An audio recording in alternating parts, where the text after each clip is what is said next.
Okay okay. അപ്പോൾ sir ഇപ്പോൾ ഈ ഒരു ഡെന്റിസ്റ്റ് ആണ് കരിയർ ചൂസ് ചെയ്തതിന് ശേഷം അല്ലെങ്കിൽ ഇപ്പോൾ ഈ പല്ല് റിലേറ്റഡ് ആയിട്ട് നമുക്ക് ഏറ്റവും എക്സ്ട്രീം ആയിട്ട് വരാൻ ചാൻസ് ഉള്ള ഡിസീസ് എന്താ? എക്സ്ട്രീമായിട്ട് വരാനെന്ന് പറഞ്ഞാൽ നമ്മൾ മിക്കവരെയും അടുത്തൊരു തെറ്റിദ്ധാരണ പല്ലിന് വേദന വരിക, പല്ലിന് കേട് വരിക, ഇത് വലിയ കാര്യമുള്ള കാര്യമല്ല എന്നുള്ള രീതിയിലാണ് എല്ലാവരും ചിന്തിക്കുക. പക്ഷേ ഇപ്പോൾ നമ്മുടെ ഇന്ത്യയിൽ മാത്രമേ അങ്ങനത്തെ ഒരു ഇഷ്യൂ ഉള്ളൂ, ആ ഒരു കൺസെപ്റ്റ് ഉള്ളൂ. പക്ഷേ മിക്ക ഔട്ട്സൈഡ് യൂറോപ്യൻ രാജ്യങ്ങളിലെല്ലാം അവർ ഡെന്റൽ ഫീൽഡിനാണ് ഭയങ്കര ഇമ്പോർട്ടൻസ് കൊടുക്കുക. അത് രണ്ട് രീതിയിലാണ്. ഒന്ന് എസ്തെറ്റിക് സൈഡ്, ഭംഗിക്ക് വേണ്ടി കൊടുക്കുന്ന ഒരു ഇമ്പോർട്ടൻസ് ഉണ്ട്.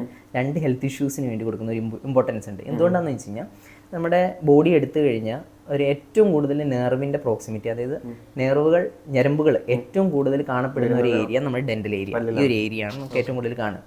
അപ്പോൾ ആ ഒരു ഏരിയയിൽ നമുക്ക് ഏതെങ്കിലും ഒരു ടൂത്തിന്, പല്ലിന് എന്തെങ്കിലും ഒരു ഇഷ്യൂ, ഇപ്പോൾ കേട് വരികയോ അല്ലെങ്കിൽ ഇൻഫെക്ഷൻ വരികയോ ചെയ്ത് കഴിഞ്ഞാൽ ഇത് നേരെ നെർവിലേക്ക്, നമ്മുടെ ഞരമ്പിലേക്ക് കയറി പിടിക്കും, നമ്മുടെ രക്തക്കുഴലിലേക്കും കയറി പിടിക്കും, ബ്ലഡ് വെസൽസിലേക്കും പിടിക്കും. ഇതൊക്കെ ഡയറക്റ്റ് കണക്ഷൻ ചെയ്യുന്നേക്കുന്നത് ബ്രെയിൻ സ്പൈൻ കോഡിലേക്കും ഹാർട്ടിലേക്കും. അപ്പോൾ പയ്യെ നമുക്കൊരു പല്ലിന് ട്രീറ്റ്മെൻറ്റ് ചെയ്യാതെ ഒരു ഇൻഫ്ലമേഷൻ അല്ലെങ്കിൽ ഒരു ഇൻഫെക്ഷൻ തുടർന്ന് പോകുന്ന ടൈമിൽ ഒരുപാട് നമ്മൾ ശ്രദ്ധിക്കാണ്ടിരുന്നു കഴിഞ്ഞാൽ, ട്രീറ്റ്മെൻറ്റ് ചെയ്യാണ്ടിരുന്നു കഴിഞ്ഞാൽ മയോകാർഡൈറ്റ് ഇൻഫെക്റ്റീസ് എന്ന് പറഞ്ഞു കഴിഞ്ഞാൽ അസുഖം വരാനുള്ള ചാൻസ് ഉണ്ട്. എം ഐ എന്ന് പറയുന്നത്. അതെ അതെ. അപ്പോൾ അത് ബ്ലോക്ക് ഉണ്ടാക്കാം, അങ്ങനെ പല പ്രശ്നങ്ങളും ഉണ്ടാക്കാം. അതെ അതെ, ഒരുപാട് കാർഡിയാക് ഇഷ്യൂസ് വരുന്നുണ്ട് ഇപ്പോഴത്തെ അവസ്ഥയിൽ പല്ലിൻ്റെ ഒരു ഇഷ്യൂ വെച്ച്. ശരിക്കും എൻ്റെ നെക്സ്റ്റ് ക്വസ്റ്റ്യൻ തന്നെ അതന്നെ. അതായത് നമ്മളെ ഈ സാധാ ഈ പല്ല് റിലേറ്റഡ് ആയ സംഭവം എങ്ങനെ നമ്മളെ ലൈഫിനെ എങ്ങനെ ബാധിക്കുന്നത് ചോദിക്കാൻ നിൽക്കാനോ.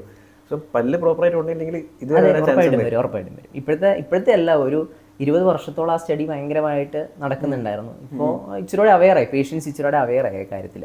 ഇപ്പോൾ പലരും ട്രീറ്റ്മെൻറ്റ് ചെയ്യാൻ വേണ്ടി ഇങ്ങോട്ട് വരുന്നുണ്ട്. അപ്പോൾ അത് ഈ പഠനങ്ങളുടെ ഫലമായിരിക്കാം ചിന്തിക്കുന്നത്.